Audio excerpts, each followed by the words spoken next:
Good morning, everyone, and welcome to our grand rounds. I'm Dr. Robert Jackson. I'm chairman of continuing medical education here at Houston Methodist Hospital. Well, it's an extraordinary privilege to be able to introduce Dr. Bud Frazier to deliver the 14th annual Michael E. DeBakey Lectureship. Dr. Frazier is a living legend. A native Texan, he trained under Dr. DeBakey and Dr. Denton Cooley after receiving his medical degree from Baylor College of Medicine. He served in Vietnam from 1968 to 1970 as a flight surgeon in the U.S. Army 48th Assault Helicopter Company. On returning to Houston, he became very interested in mechanical circulatory support. More than 100,000 patients worldwide have received LVADs, primarily due to his pioneering work. He has personally performed over 1,300 heart transplants and implanted more than 1,000 LVADs, more than any one surgeon in the world. Dr. Frazier's honors are too long to list, but most recently he received the Lifetime Achievement Award from the International Society of Heart and Lung Transplantation and the Scientific Achievement Award from the American Association of Thoracic Surgeons. You know, in this world, there are us mere mortals, and then there are the gods. And finally, there are just a few titans. Bud Frazier is a titan. Please join me in welcoming Dr. Frazier to Houston Methodist's 14th annual Michael E. DeBakey Lectureship. Thank you, Bud. Well, it's an honor to be here. Historically, I've spent a lot of time in Methodist. You know, when we were residents, we had to spend 3 months in the ICU. It wasn't every other night. It was every night. You never left the ICU. Unfortunately, I was scheduled to start in January, February, March of 1972. The guy ahead of me called me in mid-November of 1971 to announce that Dr. DeBakey had just fired him, which was a very common event. And he told me if I got over there before noon, he would show me the patients. Otherwise, I was on my own. And Dr. DeBakey always had 50 or 60 ICU patients. So I got there. So I spent 4.5 months. So I had a little bit more exposure to Methodists. But I was asked to give this lecture, and I think the role of Dr. DeBakey, particularly in this field, is somewhat gray. I'm trying to write some histories of it. I've written some before, but it needs to be better defined, and I'd like to touch on the progress that we've made in this field. Obviously, you know all that, but this is something interesting. This is Frankenstein was played by Boris Karloff, who was an English actor, and I found this in one of his first movies, which he wasn't playing Frankenstein.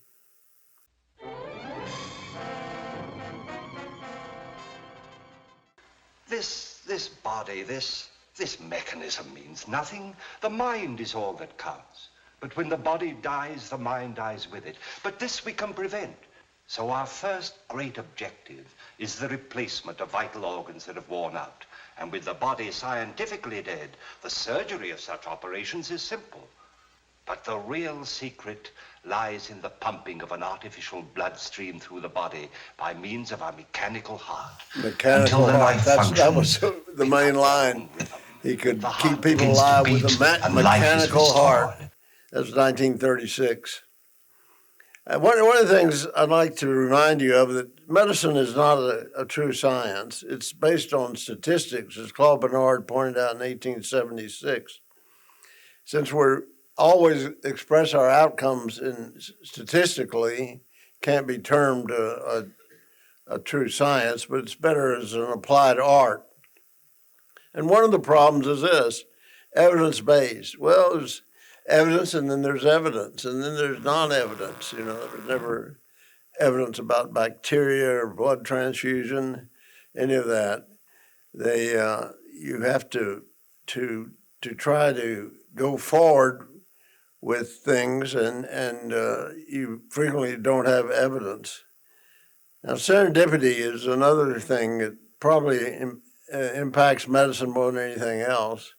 And one of the things that happened serendipitously was Dr. DeBakey. Dr. DeBakey was a wonderful mentor. We thought he looked, when he came here, a little bit like Groucho Marx, but he wasn't funny, let me tell you. He was no nonsense. But I learned a lot from Dr. DeBakey. This was Baylor. This is a medical center when he came. He told me that he came down here and he interviewed and he heard gunshots and he didn't know what was going on. And his interviewer said, well, they still shoot deer out here in the forest. That was 1948. He actually began working in January of 1949, but he kept his position at Tulane in case he changed his mind. He started working at Herman, but he obviously didn't get along very well at Herman. And so he had to give that up altogether. And the DeBakey VA hospital was what kept him here. He got the VA, and then St. Luke's and Methodist came in, and Jefferson Davis, and he resigned his Tulane position. And the problem that Baylor had initially, it was in Dallas. There's a Baylor hospital, it's still in Dallas. And the problem was money. I knew that Dr. DeBakey just threw this in. He was really well read, and I've had Frenchmen who never say anything positive about Americans speaking French. So DeBakey that spoke perfect French, and but he also knew Adam Smith, and this is something that never had happened before in the history of medicine. And Dr. DeBakey, perhaps his Lebanese background helped him, figured out a way to keep Baylor in the black. And he started, and this was the first time in history that a professional school allowed its participants to charge fees. And they still don't. The lawyers at the law school aren't trying cases to bring income into the law school. It's not in any school, dental school, law school, architecture, just in medicine. And he got the idea. This was after World War II, when insurance was coming in, because Baylor was thrown out of Dallas mainly because of the funding. And it was still on probation when Dr. DeBakey came here in 1949. So he came up with this idea. And by the time I started Baylor, they had the largest income of any medical school in the country because of that. It was a good idea, and it sustained it for a long time. My major goal now, as far as my research work is concerned, is to perfect the artificial heart. The artificial heart program started with Dr. DeBakey. He, of course, had a good liaison with the government, which he was criticized for by organized medicine. They felt like he shouldn't deal with the government at all. Well, that was foolish. And Dr. DeBakey knew the NIH funding was very important in clinical research. Baylor got this grant in 1965, which doesn't seem like much now, but it was huge then. And it was the first time that NIH ever funded any clinical goal. Prior to that, it was just basic research and the basic scientists. Dr. DeBakey became very famous, as you may know. He is on the cover of Time. And it's Toward an Artificial Heart. That's 1965. And Dr. DeBakey got Dr. Leota to come here. He was from Argentina, and he'd done a lot of work in artificial hearts. He made them in his lab over at Baylor. He made them by hand. You can see how rudimentary these first artificial hearts were. We were thinking of the heart as just a pump. And it seemed logical that if that's the main function, you ought to be able to duplicate that mechanically. That's basically what he said, that the heart was just a pump. It should be easy to duplicate. And it was. It was very easy to duplicate. And Dr. DeBakey, they couldn't get any animals to live in the lab, so he began working with the left ventricular assist device. And he had the first successful left ventricular assist device, which was done when I was a medical student here in '66. And this he pulled from the left atrium into the subclavian artery. And there was this young woman, I remember her well. She was dying of heart failure. And Dr. DeBakey did a double valve. We did a lot of valves in those days. And she was able to survive after 10 days on the pump. It's quite miraculous. And she lived another 8 years and was killed in a traffic accident in Mexico, of course. You know, it's rough down there. You got to be careful when you go to Mexico.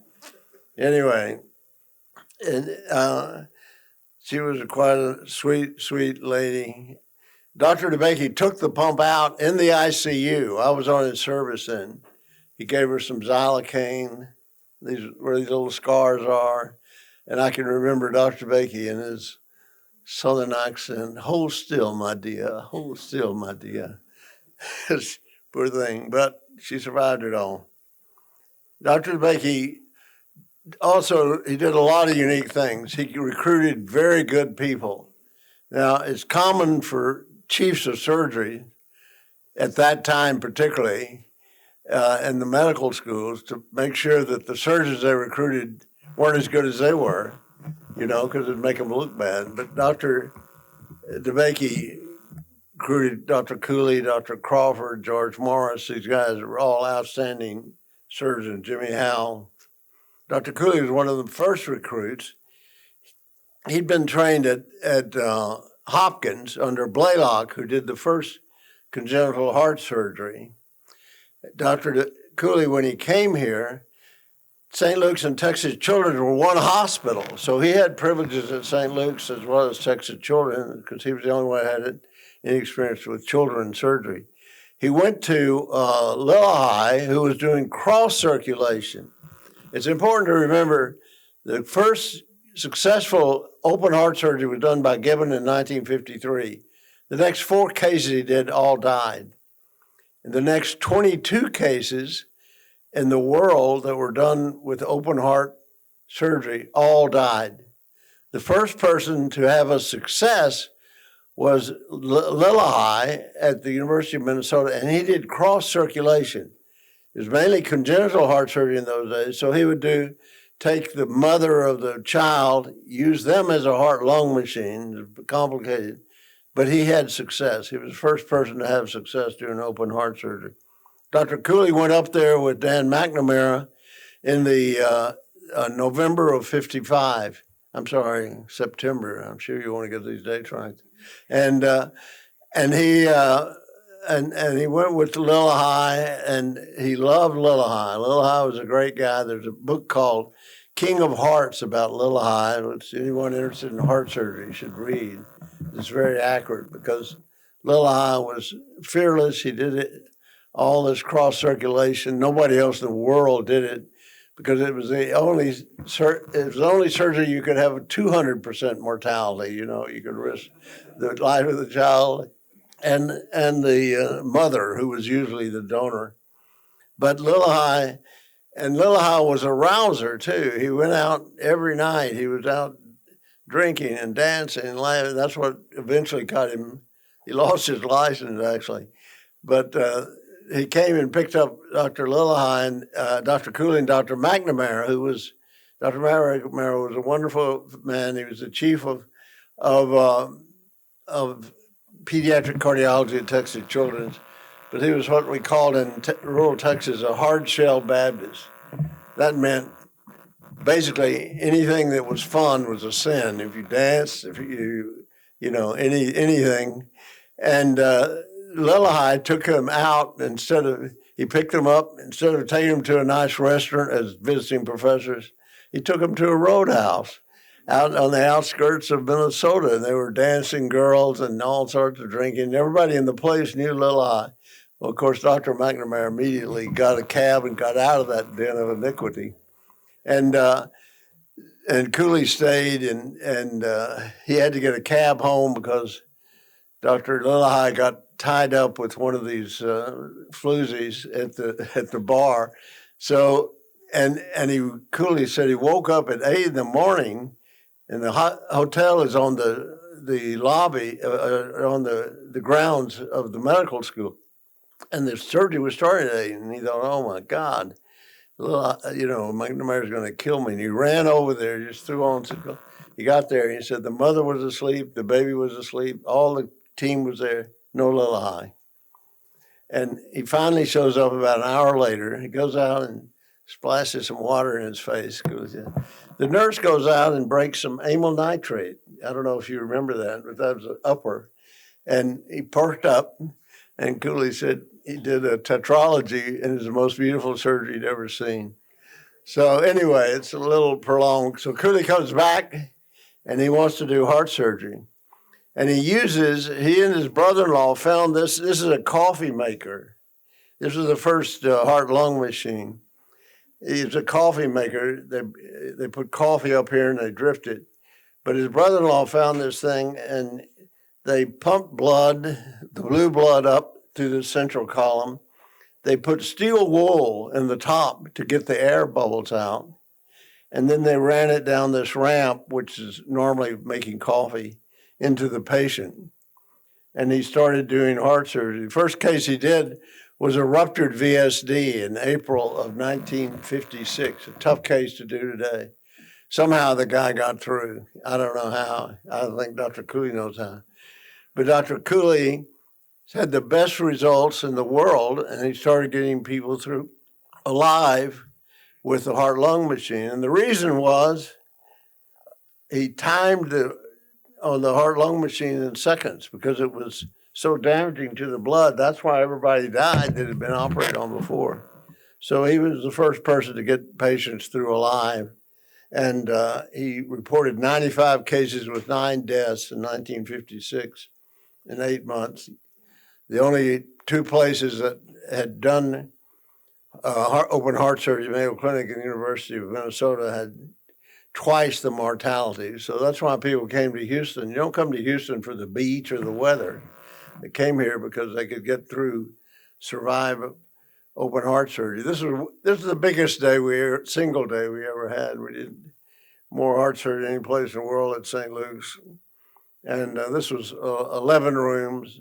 We actually ended up doing 56 cases, or 52 that day in one day. And Cooley did all these cases himself, except right at the end, he asked me to come close the case, an aneurysm case in room 8, because he had to take his daughter to the baseball game. So there's nobody in the world can do this, There's 14 cases in one day. Anyway, I was there, so. Anyway, but Dr. DeBakey started the whole thing, and he was very disciplinarian. This is one of the.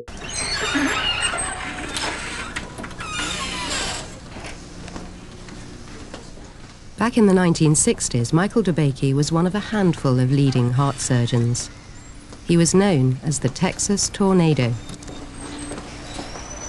What do you mean it's not flushing? Yeah, he cut it off. God damn it. I know, but you don't know what I want to do, you see. Well, Dr. DeBakey was quite a taskmaster. He was, it was like working under a Marine drill sergeant. It's the patient's life that you're concerned about. And I think Dr. DeBakey always emphasized that in a manner that was very forceful. Ever put your hand in front of my line of vision? No. Put your finger over that. So you're not concentrating, you're watching me. His exacting standards brought to Texas a host of luminaries: Marlene Dietrich, the Shah of Iran, and the Duke of Windsor. Yes, all righty. Well, with all the medical skill of Europe available, why did you come to Houston? Dr. DeBakey. At an age when most people are dreaming of retirement, DeBakey was just embarking on the research which would consume the rest of his life. It was the artificial heart work, and that was where I started working with him as a medical student. This is one of his many sayings. I had a lot of the other sayings in there, and my wife said you couldn't say that. He used to say, if I had 3 hands, I wouldn't need any of you. He had a lot of little sayings, and I went in there one day with to see one of the junior staff, and Dr. DeBakey had him and his 2 assistants standing in the corner. And I asked him later what happened. He said, well, Dr. DeBakey got so mad at us, he told us to all go stand in the corner, and he'd do the case by himself, like he used to do second graders. And so he did it. He could do an aneurysm by himself with his nurse. Anyway, the one thing about Dr. DeBakey that nobody I know of has ever been able to do, he was very unique, and you never had any doubt what he wanted to done. By the time I got here, it was always obvious things. Usually people have blacks and whites, but there's a lot of grays when you're not sure. And that wasn't true with Dr. DeBakey. It was either black or white. If it was black, you didn't do it. If it was white, you damn well better do it. And I learned more about the patient care from Dr. DeBakey than anyone. We all had to do a research project when I was in Baylor, and by chance, mine was with the artificial heart with Dr. Leota, and so I've been working on this since 1963. I remember Dr. DeBakey telling me in about 1965 there'd be at least 100,000 patients with artificial hearts by 1980. Well, it looked a little easier, as he said, it was just a pump. It looked a little easier than it was. Heart transplantation started with Chris Bernard. The world's first heart transplant has been performed. Medical history has been made in South Africa. Newspapers everywhere carry banner. This was really a big deal. As he said, everybody in the world was talking about this heart transplant in South Africa, of all places. And the reason I got to know Chris Bernard very well, the reason he did it in South Africa, because the people in Stanford have been working on it for years. But I asked him one time why he could do it in South Africa. He said, well, in America, they'd formed the Harvard Commission on Brain Death, which had been meeting for over a year to decide how to define death, because death was defined when you lost your pulse. So they had to redefine that. And Chris Bernard said, in South Africa, you were dead when your doctor said you were dead. So he was a little easier for him to do it there. Dr. Cooley did the first heart transplant that actually lived in April of '68. You can see 25% or more of the heart transplants in the world were done in Houston. Dr. DeBakey had worked on this artificial heart with Dr. Leota for a number of years. They had poor luck in the animal lab with it, and he was unwilling to implant it. So Leota came to Dr. Cooley, and they implanted the first total artificial heart in 1969. And the patient did very well on the pump initially, but they way over immune suppressed the patients in those days, and he died of overwhelming sepsis. And this, of course, was on national news at the time, because everybody in the world was following Dr. DeBakey and Dr. Cooley. Now, Dr. Cooley had no experience with the artificial heart program at all. Didn't do any laboratory work. He was a good surgeon, but that's all. Dr. DeBakey seemed to show a little interest in ever using it. Dr. Leota thought he was just wasting his years in a laboratory working with animals and so on, that this would never be tested. clinically. And I thought, and agreed with Dr. Liotta, the time had come to really give it a test. And the only real test would be to apply it to a dying patient. He did show the feasibility of the heart, but Dr. DeBakey made a very good point, because Dr. Cooley never went in the lab. He didn't do anything in the lab. He said the operating room was his lab. So I was in a safer place, Vietnam. I was with this assault helicopter company. You'd think you'd go to the hospital, but they just have medics with these helicopter companies now, but then they had more doctors than medics. So I ended up being in an assault helicopter company of all things, and had 2 emergency landings that ended up, had 4 back operations for. We implanted troops, and I went on all the combat assaults, and it was quite an adventure. And the company was actually destroyed in Laos in 1971. I was in a little better shape then. My daughter doesn't believe that that's me. Anyway, but the first era of heart transplants failed, as you may know, and so all those patients died. These were Dr. Cooley's first 7 patients. They were all dead within a year. One lived just over a year, and he was the longest survivor. And so that's why they went back to LVADs. Dr. DeBakey had introduced in the 60s, and they went back to them as a source of rescue for the patients dying of a failed heart. We had a number of NIH RFPs, and Dr. Jack Norman had arrived at the Texas Heart Institute. Dr. Cooley and Dr. Liotta were separated by Dr. DeBakey. And I can actually understand Dr. DeBakey had spent all his money and time developing this pump, and they slipped it out from under him. And I think all the pumps I've worked on, if somebody did that to me, I would have been very upset. But anyway, that's how Texas Heart Institute got separated from Baylor and Methodist. And Dr. Cooley took the lab, though. That was the important thing. I decided in Vietnam I was going to work on these pumps. I'd worked on them 4 years as a medical student, and I decided I was going to work on them. But the only lab was Jack Norman's lab at St. Luke's.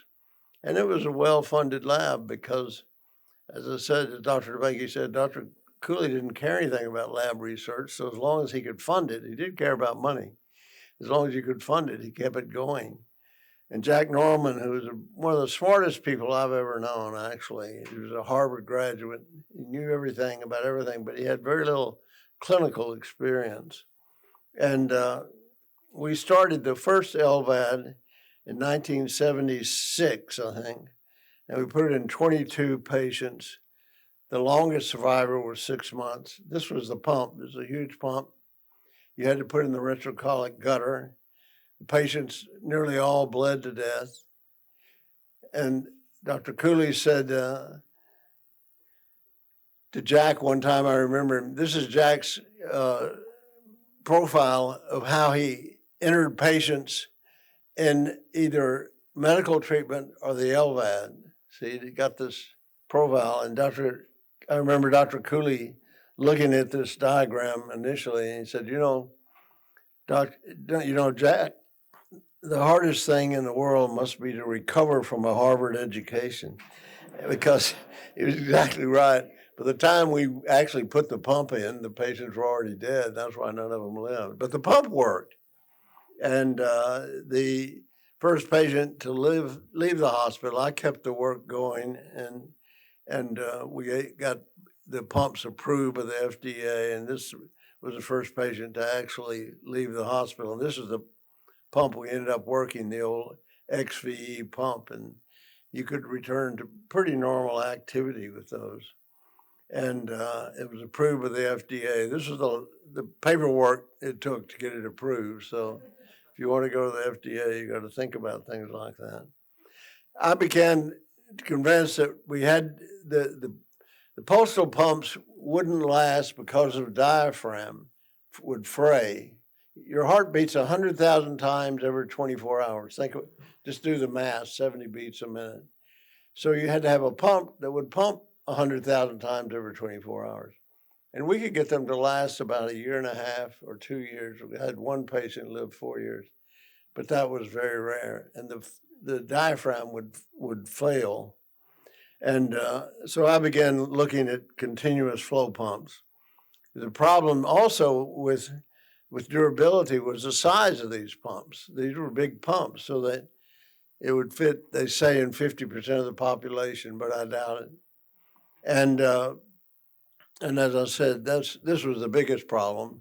They would fail. And Shumway, I was very tight with Shumway because Shumway's medical education began in my little hometown of Stephenville, which is out in West Texas. He was assigned there when he was going to World War II in 1943. They sent him to a military school because they were going to make him an officer. He told me one time they called him in the colonel called him in, and he thought he'd gotten in trouble because he'd been running around town and all of that. And the colonel said, Shumway, you've taken this aptitude test. The military was the first to do aptitude tests. And it says here you'd be good to be a doctor. And Shumway was going to be a lawyer. He'd never even thought about going to medical school. And he was stunned by it. And he couldn't say anything. And the colonel said, you know, Shumway, I know you want to get in the war and get into the fighting, but this war is going to last for another 5 or 6 years, which they really thought at that time. Nobody knew about the bomb. And you can go to medical school, and as a doctor, you can be helpful. And finally, when he got his wits about him, he said, I always wanted to be a doctor. And he was assigned to Vanderbilt, and that's how heart transplantation started, with just one person anyway.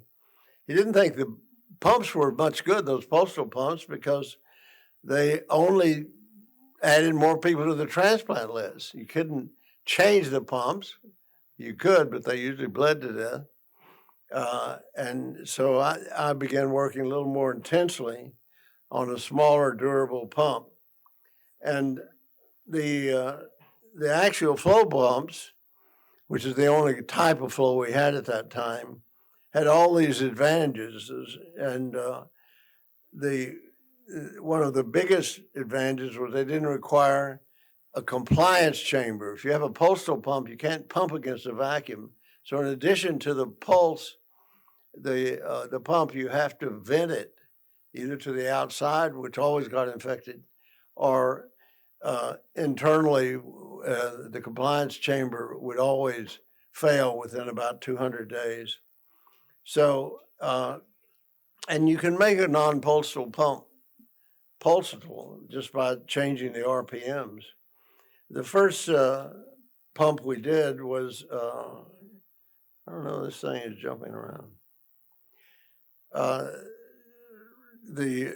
You had to have bearings, and the bearings, you couldn't have a non-lubricated bearing. Now, you know, you still can't. You stop any engineer and ask them if you can have a bearing and not have oil and lubricate it. They'll say, oh, it's impossible. Well, Jarvik, you know, who wasn't really never took any engineering courses, and I could have cared less about it, began working on a pump with blood wash bearings. And we worked on it for 5 years, from 1985, actually to 1991. And the first pumps we put in, they always clotted, just like people said they would. And Jarvik, who was one of the best machinists ever, I called him that one time in a meeting. He got very mad at me. He said, I'm not a machinist, you know, you can't call me that. Well, he is. And he was a very good, and he made these bearings work. And he worked at it very diligently. We would make the pump. He would make the pumps in New York, send them to me. I'd put them in a calf because I was the only one doing that work, and it went back and forth. But by 1991, we had basically the bearing problem solved. The hemopump, the other reason they couldn't work was because the high RPM. would destroy the blood. And I put in the first hemopump with Rich Wampler, who didn't even know Jarvik, in 1988. And it was spinning at 25,000 RPM. The conventional thought was anything above 2,000 RPM would destroy the blood, and you couldn't pump enough blood with that. So that's why we have this pump. That's why we have the Impella, which is another story. But so the mechanical bearings and the was a huge first step, and the hemopump and the Jarvik were the basis of all the implantable pump technology. Now, Dr. DeBakey got involved in the late 90s, and it's a good thing he did, because Jarvik wouldn't get involved because he didn't want venture capitalists involved, because they had fired him from his prior job at Cardiovascular, where the total heart was in Utah. And but he didn't have enough money to start a company. It takes a lot of money to do this. So we were in a checkmate. And Dr. DeBakey finally got involved, and he made this pump. It was flawed. And among other things, the long inlet cannula, we'd already learned that was a problem. And but he put it in, and because of that, I told Jarvik, I said, you did all this work, and it's going to go to naught. Dr. DeBakey is putting in patients, and that's why we started putting in patients. I don't know if Jarvik would have ever done it otherwise. And this pump actually went out of use. I wish I'd had more involvement with it, because you can't have that long inlet cannula, which we learned by that time. But it's a much smaller pump, and it was initially put in Germany by this guy Burschel. But anyway, see, the bearings are these little red things. And I don't know anything about engineering, which is good. I never gave any engineers any advice. I knew what we had to have, but the bearings actually worked without any lubrication other than the blood. And we've had these pumps in over 17 years. We've never had a continuous flow pump with bearings fail. It also allowed full activity, which the big postal pump didn't. This is a patient who was 26 years old when I put the pump in. He had it for 5 years. The other pumps wouldn't last that long. He could play 6 sets of tennis. And he wanted the pump removed, which is another lecture. The heart gets better in most of these patients. We removed the pump from this patient, and it stayed removed for years and years. And 12 years, I think. And but anyway, as I said, we've had these in single patients for more than 17 years. I put it in a lady from Arkansas in 2005, Carol Ann Smith, and she was really sick when we put it in. I thought she was going to die, and I got her through alive and sent her back to Arkansas. I never heard from her again, so I assumed she died. So about 2 years ago, I got a call, and it was Carol Ann Smith. And the first thing I said, well, Carol Ann, I thought you died. And she said, well, I thought you died, because I hadn't heard anything. I hadn't heard anything from you, and she was doing fine, taken care of by her family doctor, checked her INR every now and then. She never had a problem at all with it. She finally died when she was 78, I guess. She fell and had a broken hip in rural Arkansas and died of pneumonia. But the pump was still working. I couldn't get it back. So this is a patient that's had the pump in over 15 years. And he had the hardware pump. And the hardware pumps were great pumps. You know, there's one that Medtronic pulled out. They were great right heart support, and they were great for children. And we put the pump in a boy age 4 that's the only pump you could put in children. So, and this kid was on it for 12 years and was transplanted. So we really need to have that pump back somehow. The Chinese are working on one right now. We'll be buying it from the Chinese. They're already putting it in our lab. So, and they put it in 50 Chinese. This is the hardware mock-up, and they've done fine. We also started working on a bearingless pump, and we started working on that in '94 because all these pumps had little bearings. I didn't realize they would last that long, and that's what you call the HeartMate 3, but it's been around forever. So the durability, safety, and size, we pretty much solved with these pumps. There have been over 1,000 HeartMate 2 pumps in place for over 10 years. So the durability, and the longest, as I said, was 17 years. They don't fail because of the pump, whereas the postal pumps fail because of the pump. They fail because of management, or the inlet cannula has to be placed perfectly, and that is one of the problems. Anyway, they should last at least 20 years. And in the future, we're working on 2 pumps now. This pump goes into the subclavian vein, and this will probably be the most widely used pump we'll have. I'm sure the cardiologists will get in the act. They'll have to, because they got to place this thing through the foraminal valve. This was done, by the way, in 1958 by Claude Dennis, actually did it in Sweden. But the pump goes into the left atrium and can unload the heart 2 liters, 2.5 liters flow, which if you do this in a patient in class 3 heart failure before they get just terminal on a balloon pump in the ICU, that's all you need. You'll pull it back into a normal Starling's response. We've already done all the research on this. And we actually have a $4 million grant from the NIH, and I'm the PI on it, the world's oldest PI. I didn't even want to be the PI on it, but they put me on it anyway. Then the other thing I began working on was a total continuous flow artificial heart, and I did this work for a lot of reasons, the size, but the problem is the left ventricle and the right ventricle don't pump the same amount of blood. So if you put a pulsatile pump in, you've got to compensate for that. It's very difficult to compensate, but not with a continuous flow pump, because it flows according to the inflow pressure.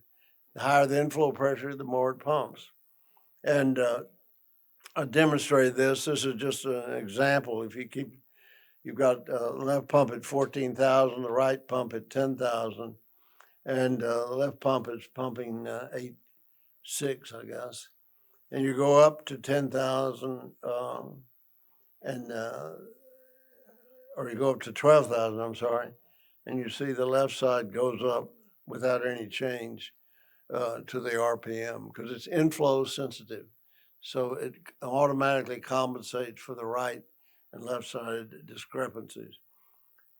We began putting this in animals in 2005, and we had animals living up to 90 days with a continuous flow pump with no pulse at all. And that was the first time that the feasibility of that had been demonstrated. This is one of the animals, post-operative day 12, no heart, 2 continuous flow pumps. And we actually put this in a patient, and the patient did very well. He was dying. He had amyloidosis. It turned out, we thought it was just in the heart, but it was in the liver and the lungs, and he actually cut himself off after 6 weeks. But he was intubated when we did him, and woke up, and he was very active. Now, the last thing is the Bivacor pump. As I said, Dr. DeBakey thought by 1980 we'd have this worked out. This Australian engineer came to me in 2013 with his idea for a total heart replacement. And this is the concept behind this pump. And we put it in over 60 animals now. and it just has one moving part, and it's not touching anything. All this stuff is magic to me because these are things that computers have done. This is suspended by this magnetic system, and it actually has a Starling's response, so that if you have an increase on one side, which is the left side is the venous, it pushes it down, it pumps more. Now, if you want to know how that happens, you can sit and listen to an engineer for about an hour, and you won't know any more than you did when you started. But all I know with all these pumps, I didn't care what they said. If they worked in the experimental animal, I think. And you can also make them have a pulsal light flow. It's not really pulsal. But when it gets into patients, which I hope it'll be in the spring of this year, it'll be more comforting to the cardiologists and the nurses to see a pulse of some sort. So it probably makes no difference. We've had the durabilities of these have been tested out 12 years now, actually. That's a whole slide. This is one of the most interesting things about this. And this is, I've worked on a lot of Jehovah's Witnesses with Stanley Crawford and Dr. Cooley. If your hemoglobin ever got below 4, you couldn't save them. We never had one left.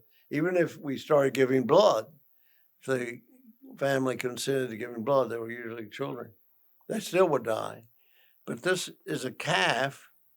I don't know. I can't even see that here. I doubt if you can see it. But his hemoglobin is 3.5, and he's walking on a treadmill, and he's eating, and he's perfectly normal. But his pump is pumping 14 liters. So I think that must be the difference. And these pumps, as I told you, they have a Starling's type response. And I've already demonstrated that. This is the size of the pump compared to the Abicor, which is the only other total artificial heart. So it'll fit in children. They can make it any size. It'll pump 20 liters, that size. So we've already done all the FDA requirements. We'll go to the FDA in January. Hopefully we'll have it approved. And I hope I'll live to see this artificial heart implanted, because I think in the next decade it will be the primary way of supporting the terminal heart failure patient. And it is, I think, certainly, I always remember, I was a history English major, and I remember Jonathan Swift in 1611, he wrote an essay about new ideas. And he said, you can always tell a person with a valuable invention or a new idea, because he was a little strong with his Confederacy of dunces, but that's where that term came from Jonathan Swift, because people will be telling you that it won't work. And that's true. If you have a new idea and everybody says, oh, that's a great idea, it's really going to be something. It's not a good idea. Somebody would have already done it. But every great advance in medicine was against the tide of conventional medical thought. We're, as a profession, we're the worst about that. But nobody believed in continuous flow pumps. And I did all the work myself. I funded it myself with the transplant fees. I found out in 1985, I used to get all the donors, and the organ bank called me and said, you got over $100,000 there. And I said, for what? And they said, for getting the donors. I said, well, it's a 10-minute operation. He said, well, you get paid $2,000 starting. Now you get paid $25,000. I said, no, I'm not going to take it. I can't. And they said, I'm sure they were trying to figure out a way to keep it themselves, because this I've been doing. And they said, well, you have to. So I put it in a research fund, and I use that research fund to fund things like the continuous flow pump, because we had to do a lot of animal work. And we were never going to get an NIH support because it was too non-physiologic. I didn't go into all the reason why it couldn't be done. Anyway, this is an Irish singer I had dinner with a few years ago, probably about 10 years ago. I didn't know who he was. I had to call my daughter. And she said he was an Irish singer. And I've been to Ireland. I liked Ireland a lot. But he was very interested in what I was doing for some reason. It turned out he had heart problems himself. But he and was eventually operated on at Mount Sinai, I think. But one of the things he pointed out was that he only had 2 years of music school, of music training. And the rest, he got together with his high school band, which is still together, and he wrote the songs and sang.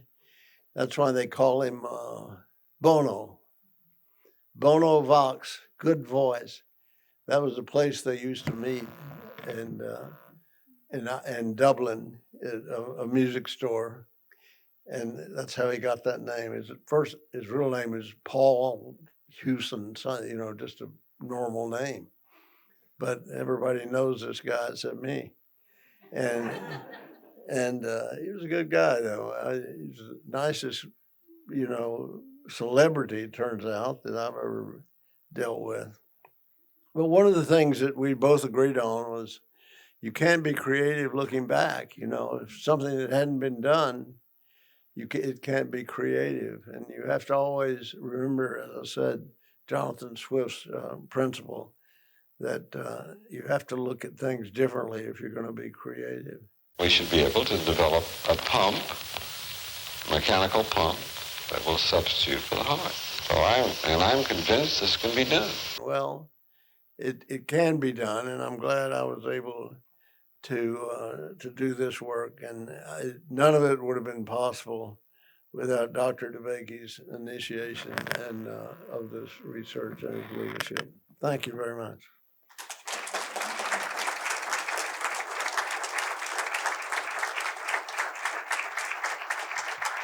Dr. Frazier, thank you so much for such an outstanding lecture. We have about 5 minutes for questions. That's unusual. I usually go about an hour over, but yeah. Here you go. Hey, thanks for an amazing talk, as always, Dr. Frazier. I was going to ask you the same question I usually get asked by all the young students. And I lost my hearing pretty much in Vietnam. I had to sleep next to a 105 howitzer that was fired every night. People are hard of hearing. I'm hard of talking, so I'll try to speak up. I apologize. I'm going to ask you the same question a lot of young students came up and asked me after seeing all the history and everything that you think is possible or not. People ask me technology versus biology. We know the new xenotransplant in Maryland, and there's always the thought that, improving the genetics of these new hearts, maybe we'll have a whole slew of pigs that have our same genetic identity that we can start transplanting, versus the continuing miniaturization of cardiac support with the Impellas and Abumeds, making those more implantable and permanent and long-term. Do you see more hope in technology or biology for the future of heart failure? Well, I think the immunology is worth working on. Bartley Griffith started working on that when he was in Pittsburgh. And about a month or 6 weeks ago, I gave a talk up there with Bartley, and they're still working on it. That was one of the things Shumway thought would never work. I think it will work someday.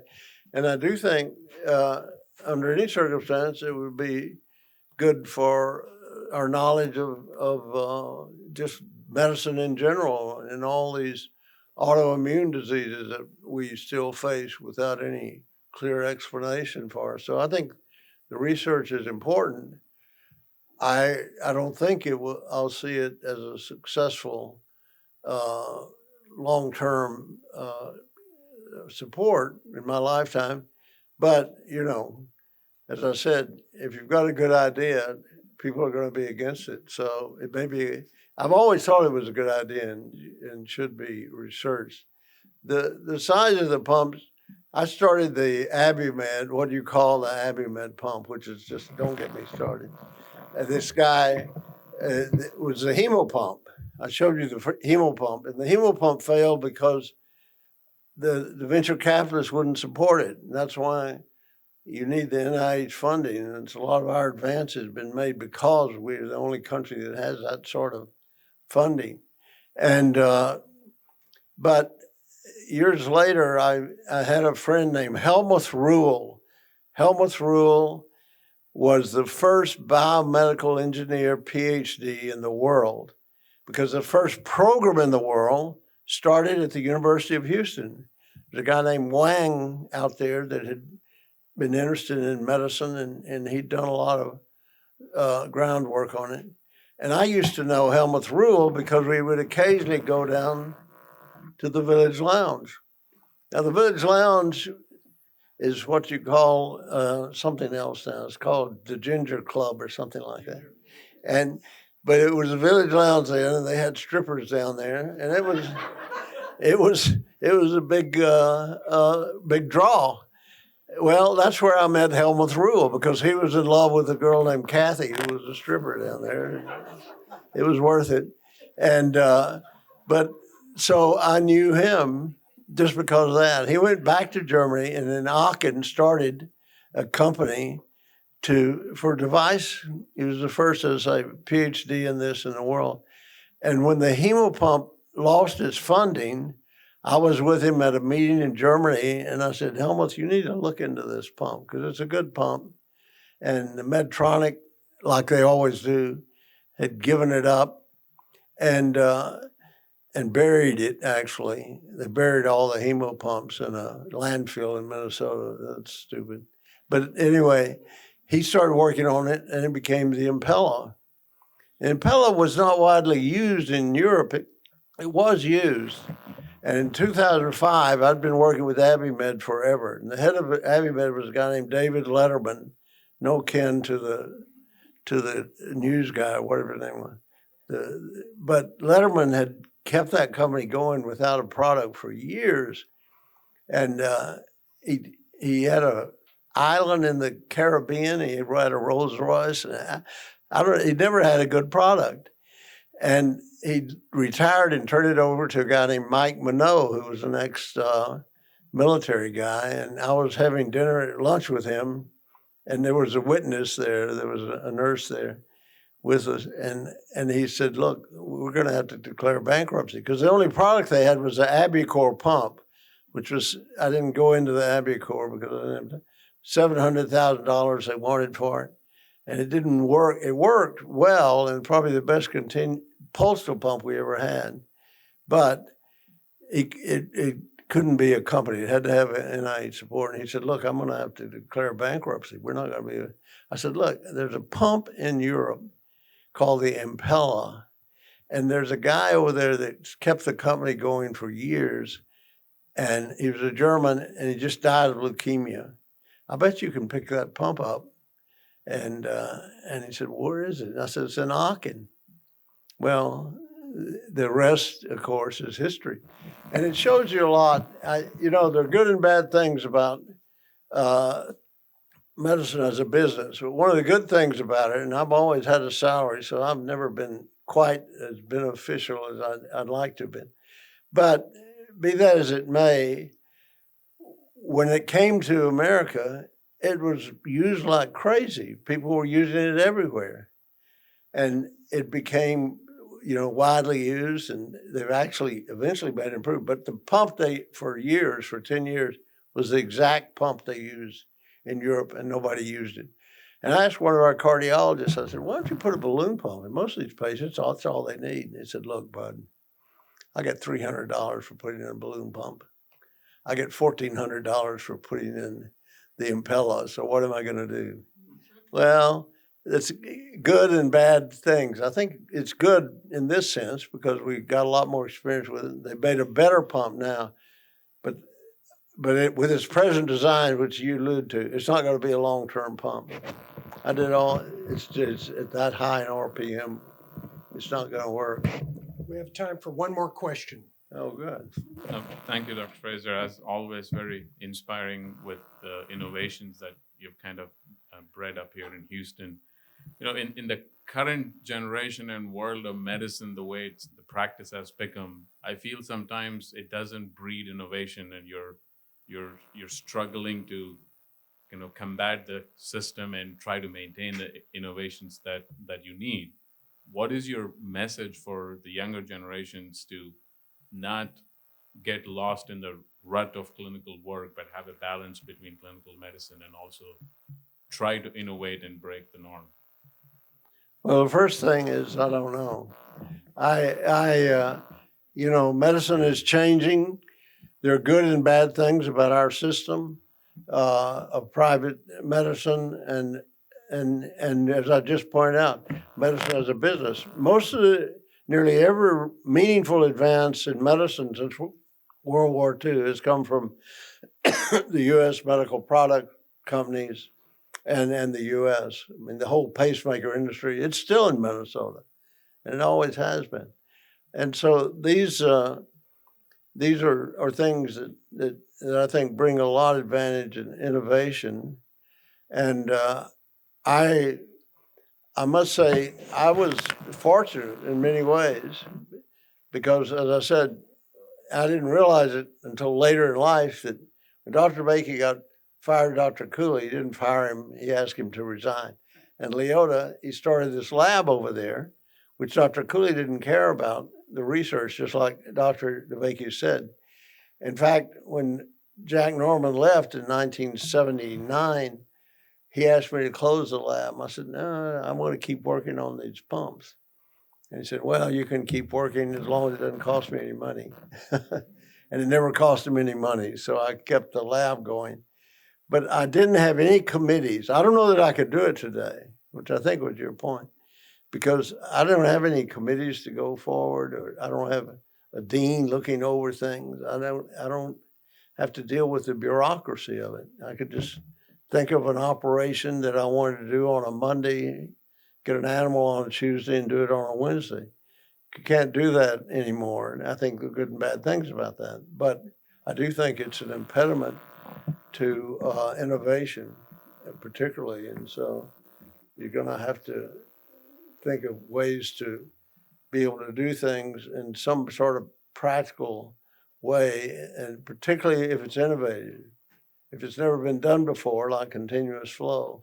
It's the only technology we have in medicine, in surgery, that didn't copy nature. The valves copy nature, the pacemaker copies nature, coronary flow. All the pumps, all the postal pumps were 1/3 systole, 2/3 diastole. So if you've got something that's never been done before, I was lucky in just being tucked away over there. I was the only person on the whole St. Luke's staff that had an academic appointment, and nobody actually cared. The last thing I gave, what's that big lecture they give in Mount Sinai every year in New York? Anyway, it's named for one of the leading cardiologists. I gave it one year. It's like 2005. So I'd been implanting these pumps for years. And I had two cardiologists from St. Luke's that had gone to the meeting. They always like to go because it's in New York. It's about Christmas time. And they're all up there. And they came up after the talk, and they worked at St. Luke's. I always did heart surgery, regular heart surgery also at St. Luke's. I knew these guys. And they said, yeah, Bud, we didn't know you were doing all that. Where do you do all that stuff? You know, they didn't realize I had a lab down in the basement. But that's a great advantage. Let's give Dr. Frazier a round of applause. Bud, that was simply outstanding. Thank you very much for attending. That was a superb lecture. I'm sorry.